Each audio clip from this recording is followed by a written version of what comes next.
Fala, rapaziada do Corujão Vascaíno, chegando com aquele vídeo noturno com todas as notícias gostosas sobre o Vasco da Gama, né?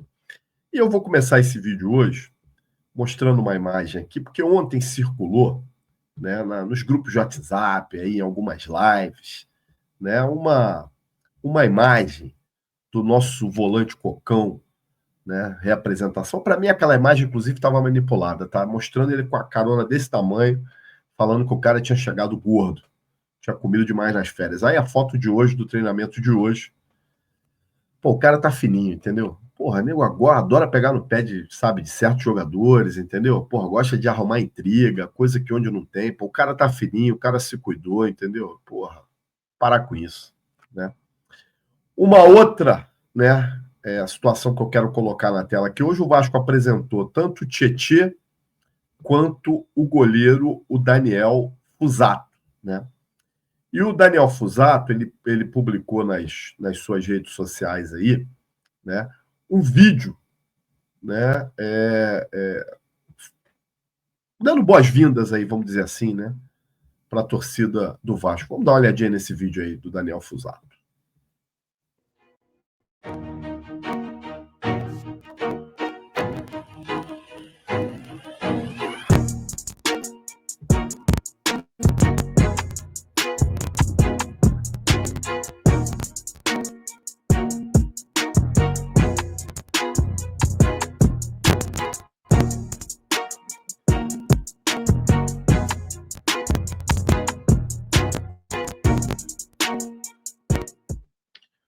O Tietê também publicou um vídeo, eu vou mostrar no outro vídeo que eu vou fazer. Amanhã eu vou colocar o vídeo do Tietê.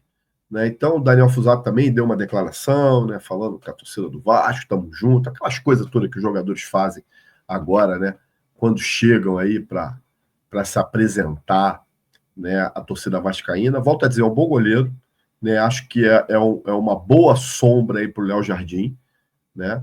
Vai que o Léo Jardim é convocado, né? Eu já falei que ele tem mercado, de repente com uma janela do meio do ano aí, já comentei que o Vasco, se pintar uma boa proposta por qualquer jogador, o Vasco não vai se opor a vender.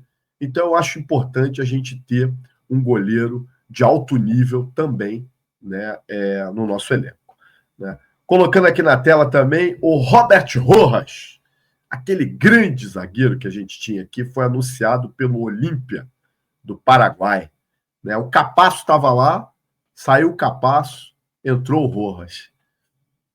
Porra, para mim fizeram um mau negócio, tá? Acho que o Capasso, com toda a deficiência, é muito melhor do que o Rojas. Tá? O River Plate vendeu o Rojas para o Olímpia do Paraguai, né? Boa sorte pro Rojas. Tudo de bom.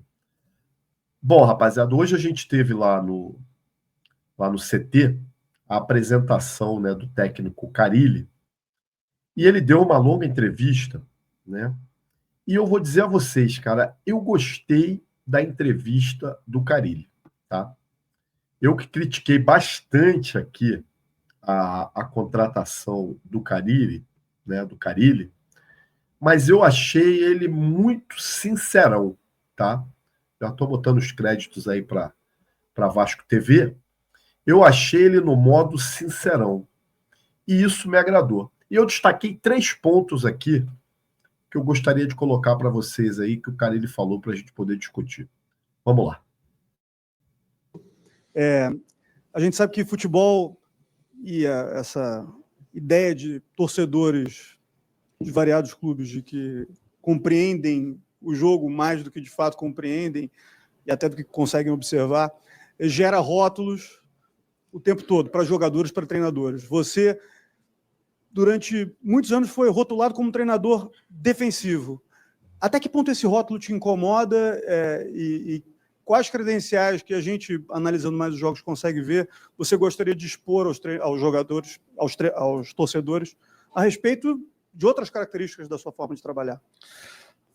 Isso daí ficou muito forte depois de 2019, até tive uma conversa ontem com alguns aqui que estavam lá no CT a respeito das formas que eu joguei Isso foi por conta de 2019, onde o Corinthians ali era um time totalmente reativo, e foi o que a gente achou para aquele ano, pelas características dos jogadores. E mesmo assim foi um ano de resultado, onde o futebol não era legal, mas foi um futebol de resultado, com título paulista, semifinal da Sul-Americana, e chegamos a ficar em quarto no Brasileiro. Aí dali para cá isso não me incomoda, porque foi uma verdade, e eu deixei muito claro em todas as vezes que a gente ia jogar daquele jeito. Pois é, rapaziada. Eu acho, primeiro já achei interessante o cuidado que o Marcelo Corrégio, né, amigo que de vez em quando eu falo aí no X, de não ter chamado ele de retranqueiro, de técnico defensivo, né? E ele coloca porque naquele momento, né, o time do Corinthians é um time reativo e que ele precisava muito mais de resultado do que de performance. Eu digo a vocês o seguinte: esse time do Vasco que tem aí, pelo menos o que se apresentou nos últimos 2 anos, também é time reativo. Também é time reativo. E o elenco é o mesmo. O que é time reativo? É aquele time que espera o outro time atacar, deixa a posse de bola com o outro time e busca uma saída no contra-ataque, busca aquele famoso jogar por uma bola. Era o que o Corinthians fazia. E a gente lembra que o Corinthians ganhou vários jogos de 1-0 em 2017, quando foi campeão brasileiro. Vários jogos de 1-0. Né? Era raro quando o Corinthians fazia 2 gols numa mesma partida. Aí eu pergunto para a torcida do Vasco que está nos assistindo aqui: vocês preferem performance ou resultado? Eu, sinceramente, vou preferir o resultado. Né? Até pelo elenco que a gente tem, é um elenco que não nos permite sonhar muito além disso. E o que vai vir por aí, não, deve vir o quê? Mais 2, 3 contratações? Não vai mudar a cara desse elenco. Então, eu acho que cabe esse rótulo ao Carille, sim, porque apesar dele ter falado que isso foi só em 2017, não é bem verdade. Né? Os times do Carille realmente são times construídos de trás para frente. Isso quero dizer, são construídos através de uma defesa sólida, né? E fazendo poucos gols. Tem uma outra parte aqui da entrevista que eu separei também, vou colocar na tela agora para a gente acompanhar junto aí esse pedaço da entrevista. Vamos lá. Bem-vindo. A gente chegou aqui até agora na coletiva e acho que você ainda não falou um pouco de estar vestindo essa camisa, de estar chegando no Vasco, de ter aceitado esse desafio. Se você pudesse falar um pouquinho sobre isso. E aí, na continuidade do que você estava falando para o Corrégio, um pouco se você consegue identificar uma principal carência desse elenco. Ontem você falou muito sobre os zagueiros e o quanto que, por exemplo, eles podem ser importantes para a definição do esquema que você vai jogar. Se existe um ponto que você acredita que é a prioridade de carência desse elenco nesse momento, que deve ser o foco da diretoria. Obrigada. Hoje, é a busca por um zagueiro e jogadores que atacam em profundidade, jogadores de velocidade, jogadores de lado. É um grupo, por suas características de ter muita bola no pé, de vir buscar jogo, e a gente está buscando jogadores que agridem mais espaço, que levem a linha defensiva para trás. Né? É claro que com o trabalho a gente pode melhorar esses jogadores que nós temos, mas o ideal é ter jogadores com essa característica aí para que possa incomodar mais o adversário. Bom, o que me chama a atenção aí é um detalhe que pouca gente conseguiu captar. Quando ele diz a busca por um zagueiro. Um zagueiro. Tem muita gente aí, muito canal, né? Muita gente nas redes sociais aí falando que o Vasco busca mais 2 zagueiros. Eu duvido que cheguem mais 2 zagueiros. Eu duvido. Já chegou o tal do Lucas Oliveira e o garoto lá, Lucas Freitas, do Juventude. Aí nós temos o JV, o Capasso, que não dizem que não contam mais com ele, e a informação que eu tenho é a mesma. Já está bem encaminhado uma venda do Capasso. E os garotos da base aí. E vai chegar mais um zagueiro, porque não esqueçam, tem o Souza que está treinando na zaga também. É zagueiro. O Souza hoje ele não é mais relacionado como meia, virou zagueiro. Da mesma forma, o Riquelme, lateral esquerdo, não é mais relacionado como lateral esquerdo, virou meia. E eu já tinha até falado do Riquelme lá atrás, que eu testaria ele como meia mesmo. Agora, ele fala aí, um zagueiro. O Vasco está em busca de um zagueiro. Fala de atacantes que deem profundidade. Porque durante a entrevista ele disse, né, que apesar dele enxergar o Adson mais um meia do que um atacante, o Adson vai demorar para voltar. O David, que é esse atacante que daria profundidade pelo lado esquerdo, vai demorar para voltar. Aí a gente tem o Ryan, que oscila, né? Faz um jogo bem bom e passa 5 sem fazer nada. A gente tem o Jean Davi, que até agora ninguém sabe por que veio. A gente tem o Emerson Rodrigues, que é outro também, né? Não bate bem da bola. E aí o Vasco busca 2 atacantes que deem profundidade. Só que nessa, aí me deixou preocupado um ponto da entrevista. Eu acabei nem separando, mas eu vou relatar aqui para vocês. Ele me cita o Pumita e o Leandrinho, dizendo que o Pumita já jogou avançado de ponta, não só no Vasco, como na seleção uruguaia. E o Leandrinho também já fez a mesma função pelo lado esquerdo. Eu fiquei pensando, lá vem nós de novo, com essas dobras de lateral. Não dá, gente. Não dá. Eu achei que eu tinha me livrado disso quando o Rafael Paiva foi embora. É algo que pode funcionar, mas durante os jogos, em situações esporádicas, eventuais, específicas. Mas não para fazer isso de uma solução como o Paiva quis fazer. Então eu espero que o Carille, agora que ele está conhecendo o elenco, vai ter aí, começar os treinamentos, e ele falou muito de repetição de treinamento, que ele consiga tirar essa ideia da cabeça, né? Para esse esquema tático que o Carille gosta de trabalhar, e ele falou que gosta de trabalhar no 4-2-3-1, ou às vezes até no 4-4-2, os jogadores vão ter que estar muito bem preparados, tanto fisicamente como taticamente. Tem mais uma parte da entrevista aqui que eu separei e vou colocar na tela aqui para vocês, né? Que é uma parte que eu também julguei interessante, vale a pena a gente escutar aí o Carille. Vamos lá. Você descartou a contratação do Balbuena. Por que ele não vem? E Samir, Pedro Henrique do Bragantino e Maurício Lemos são nomes que te agradam como alternativas? Samir, Pedro Henrique do Bragantino e Maurício Lemos. Lembro, da Udinese, né? Sim, é um jogador que eu sei quem é, mas é um nome que ainda não foi falado dentro do clube, tá? Sendo bem verdadeiro com vocês, ainda não chegou.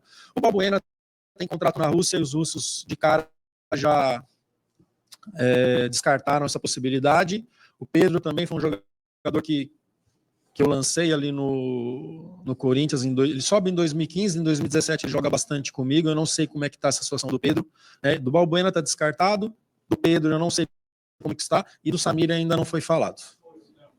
Maurício Lemos também é outro nome que a gente tem falado aí, estamos aguardando alguma definição. Vamos lá, vamos tirar aqui o Carille, né? Interessante é o seguinte, o Samir não sabe nem quem é, né? Depois deram uma cola lá para ele e ele lembrou do Samir que quando atuava na Udinese. Então, a galera que estava falando aí, né? Que o Samir estava para vir, né? Que o Samir, né? O Vasco tinha feito uma sondagem, que a negociação está avançando, né? Avançou, né? Por exemplo, nesse caso aí do Balbuena, desavançou. Eu já tinha falado, tá na capa do nosso vídeo de hoje, que ele não viria.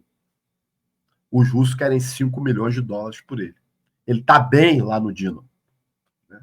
Tá jogando bem. O contrato termina no final do ano. No meio do ano ele pode assinar um pré-contrato. Mas não vem.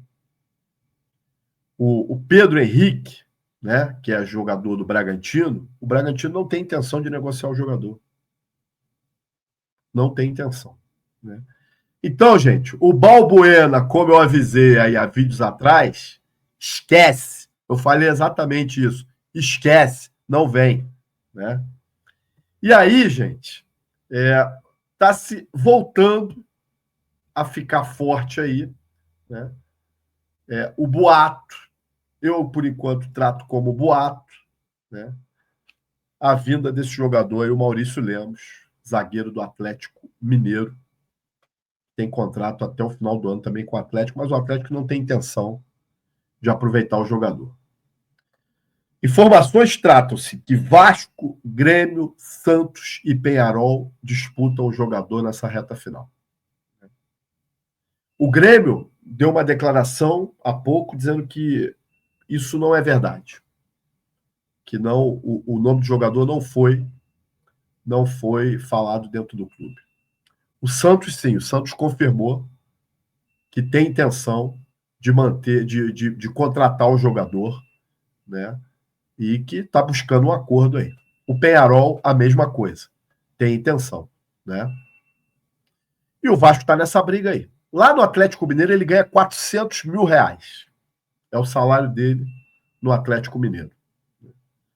Proposta do Vasco deve ser, no mínimo, de igualar esse salário. E trazer ele para o Rio de Janeiro, que, já falei ontem no vídeo de ontem, acham que ele jogando no Vasco, numa vitrine muito maior do que o Peñarol, ele tem chance de retornar à seleção uruguaia, né? Ou seja, vamos ter que aguardar, né? Eu, sinceramente, não gosto do jogador.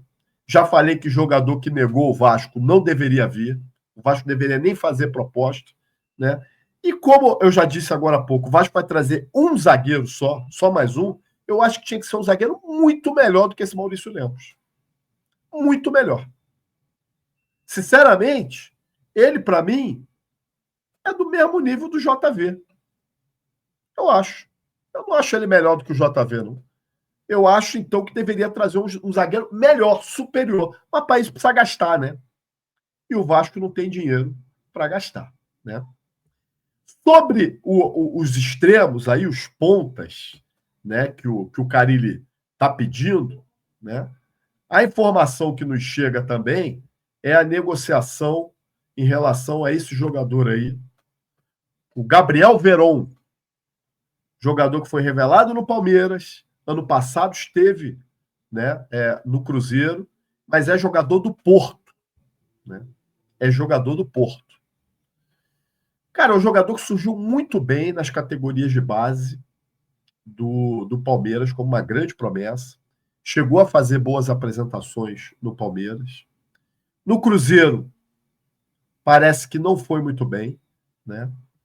E aí eu fiz contato com algumas pessoas do Porto, né?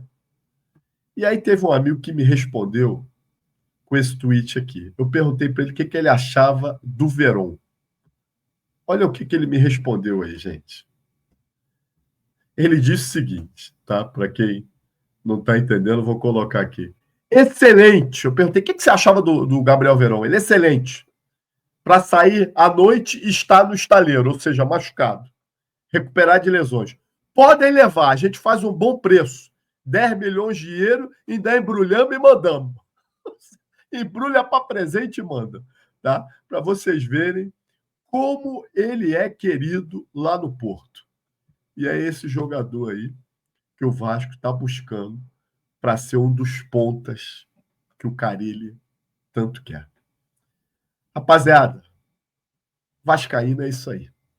É cada dia uma novidade, uma batalha, e a gente vem trazendo aí as informações.